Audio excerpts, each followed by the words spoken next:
खुदावंद मसीह यस्सू में मेरे अजीज़ों, मैं खुदावंद मसीह यस्सू के ज़िंदा मुबारक नाम में आप सबको सलाम अर्ज़ करता हूँ। आज की इबादत में आपको वेलकम कहता हूँ। आप हमेशा मेरी दुआओं में हैं और मैं भी आपका मशकूर हूँ कि आप मेरे लिए दुआ करते हैं।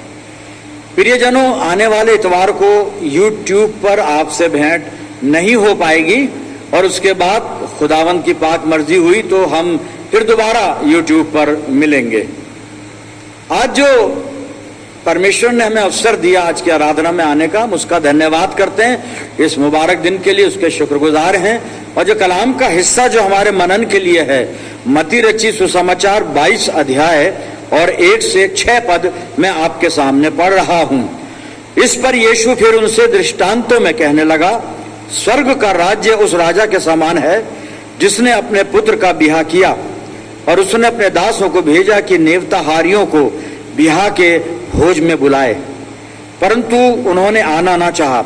फिर उसने अपने और दासों को ये कहकर भेजा कि नेवताहारियों से कहो, देखो मैं भोज तैयार कर चुका हूं और मेरे बैल और पले हुए पशु मारे गए हैं और सब कुछ तैयार है, ब्याह के भोज में आओ।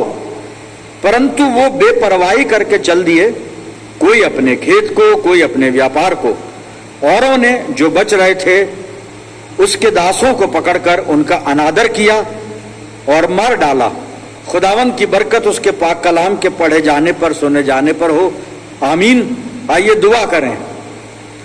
प्यारे आसमानी बाप, हम तेरे बंदे तेरे चरणों पर अपने सर झुकाए हुए हैं। खुदा बाप, तेरा कलाम सुनना, सीखना, समझना चाहते हैं। हमें से हर एक को पवित्र आत्मा का मसा दे कि पाक रूह की रहनुमाई में होकर हम तेरे कलाम को सुने भी, सीखे भी, समझे भी और इस वचन को अपनी जिंदगियों में जज्ब करें।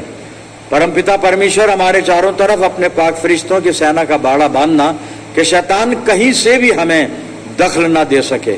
अपने आप को तेरे कदमों पे रख देते हैं और ये दुआ तेरे प्यारे इकलौते बेटे, अपने नजात देने वाले खुदावंद यीशु मसीह के जिंदा और मुबारक नाम के वसीले से मांगते हैं। सुन और कबूल कर ले, आमीन। अजीजों, एक बार फिर परमेश्वर का धन्यवाद करते हैं। वचन जो आपके सामने पढ़ा गया, खुदावंद मसीह यीशु मत्ती 22 1 से 6 में एक दृष्टांत कह रहा है। किसी राजा ने अपने पुत्र का विवाह किया और लोगों को दावत पर बुलाया और जब समय आया दावत का, खाने का, भोज का, अपने नौकरों को लोगों के पास भेजा कि आओ खाना तैयार है। उन्होंने मना कर दिया। राजा ने दोबारा फिर कुछ और नौकरों को भेजा, उनको समझाया कि भाई मैंने सारी तैयारी कर ली है, मेरे बैल, पाले हुए पशु, इन्हें ज़िबा करके तैयार किया गया है, इसलिए तुम आओ। लेकिन वो नहीं आए और उन्होंने बहाना बनाया, किसी ने खेत का, किसी ने व्यापार का, और जो बच रहे थे उन्होंने राजा के सेवकों का अनादर किया और यहाँ पे लिखा है उन्हें मार डाला। आगे प्रभु यीशु मसीह और भी बात कर रहा है। ये दृष्टांत यहूदियों के लिए कहा है खुदावंद मसीह यीशु ने, और इस दृष्टांत पे प्रभु यीशु मसीह ये भी बताएगा आगे जाकर कि फिर राजा ऐसे लोगों के साथ क्या करेगा। ये एक जनरल नॉलेज का सवाल है कि ऐसे लोगों के साथ राजा क्या करेगा, इस दृष्टांत में क्या करेगा। भाई जाहिर है उन्हें मार डालेगा, उनको सत्यानाश कर डालेगा। जब हम इसी दृष्टांत को लूका 14 में पढ़ते हैं तो वह 17 पद से 20 पद में इस दृष्टांत के बारे में लूका ये लिखता है कि लोगों ने जो नहीं आना चाह रहे थे ना, बहाना बनाया, भोज से बचना चाह रहे थे, उन्होंने बहाना बनाया। अब एक ने कहा कि मैंने खेत खरीदा है, उसे देखने जाता हूं। दूसरा कहता है मैंने 5 जोड़ी बैल लिए। मैं ये लूका 14 में से बता रहा हूं आपको, मैं उनको परखने जा रहा हूं। एक कहता है, तीसरा व्यक्ति कि मेरा तो विवाह हुआ है, मैं अभी नहीं आ सकता। अजीजों, इस दृष्टांत का मतलब सिर्फ ये है, खुदावंद मसीह यीशु यहूदियों से हम कलामों ने बताना चाह रहा है कि परमेश्वर ने तुम्हारे बीच में उद्धार भेजा, नजात भेजी, यानी प्रभु यीशु मसीह को भेजा। और यहूदियों ने खुदावंद मसीह यीशु को कबूल नहीं किया, डिसरिगार्ड कर दिया, अनदेखा कर दिया और लापरवाही करके अपने दुनियावी कामों में लग गए, संसार की अभिलाषाओं को पूरा करने में लग गए और खुदावंद मसीह यीशु की तरफ ध्यान नहीं लगाया। यानी ये वो लोग हैं जो खेत में बिजी हैं, बैलों की खरीदो फरोख्त में बिजी हैं, विवाह में बिजी हैं, दुनिया के कामों में बिजी हैं और प्रभु यीशु मसीह के लिए इनके पास समय नहीं है। प्रभु यीशु मसीह जो उद्धार लेकर आया, अनंत जीवन लेकर आया, उसे डिसरिगार्ड कर रहे हैं और दुनिया की तरफ अपना ध्यान लगा रहे हैं, दुनिया के पीछे भाग रहे हैं, दुनिया की रंग रलियों में मसरूफ हैं। अजीजों, कहीं हम भी इस श्रेणी में, इस कैटेगरी में तो नहीं आते कि बजाय इसके कि हमारा ध्यान प्रभु यीशु मसीह की तरफ हो, बजाय इसके कि हम खुदावन मसीह यीशु में, उसके प्रेम में, उसके विश्वास में बढ़ते चले जाएं, उद्धार की तरफ बढ़ते चले जाएं, विश्वास की दौड़ में आगे दौड़ते चले जाएं। कहीं ऐसा तो नहीं कि हम दुनिया के कामों में उलझे हुए हैं और प्रभु यीशु मसीह को हमने अलग कर दिया अपने जीवन से, जैसे इन्होंने किया था। इस दृष्टांत का मतलब यह है मेरे प्रियजनों, इन्होंने बेपरवाही की।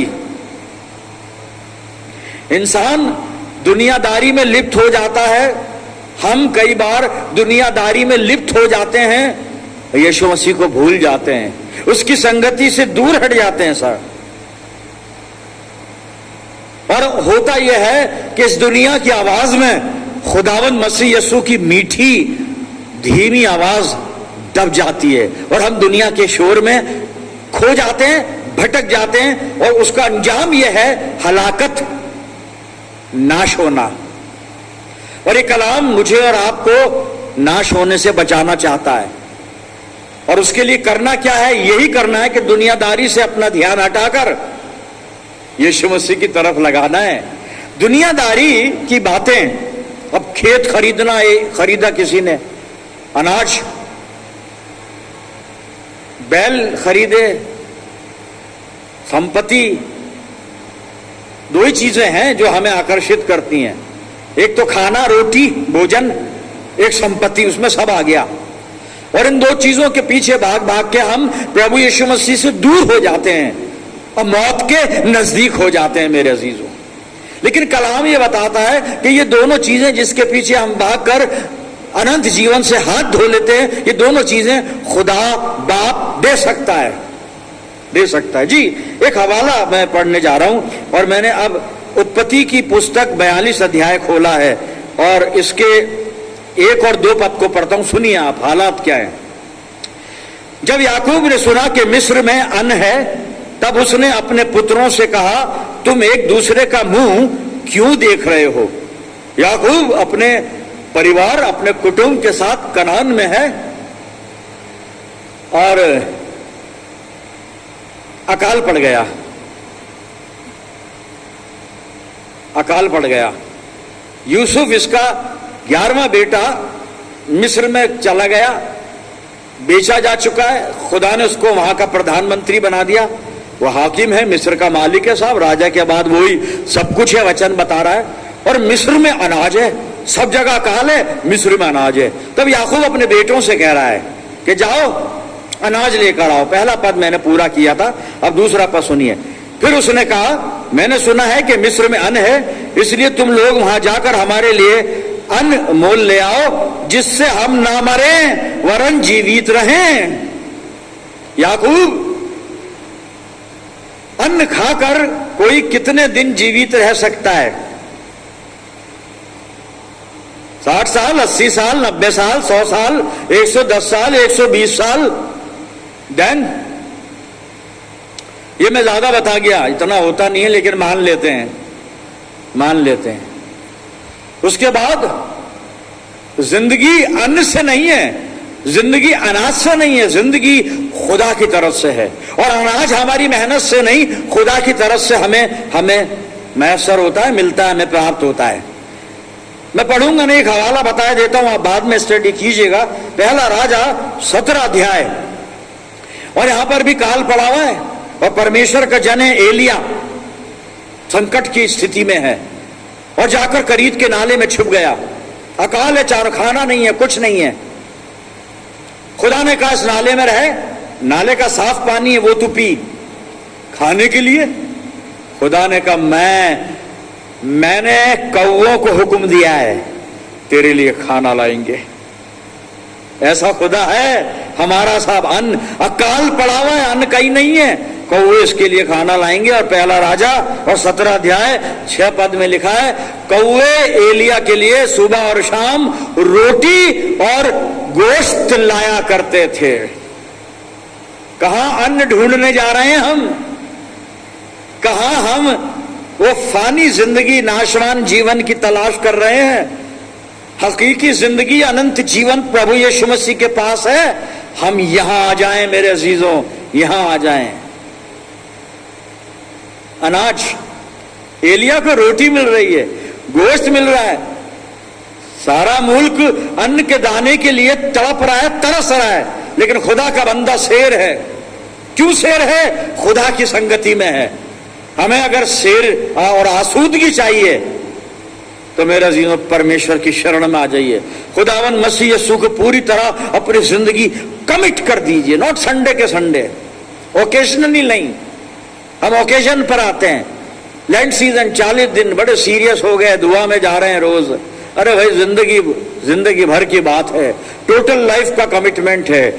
संपत्ति, अनाज देखा हमने, संपत्ति के बारे में लूका 12 के अंदर कुछ लिखा हुआ है और मैं पढ़ने जा रहा हूं। निकाल लेता हूं, मैं थोड़ी अच्छी चीज है इसलिए मैं पढ़ना चाहूंगा। लूका और 12 अध्याय और इसके 13 पद से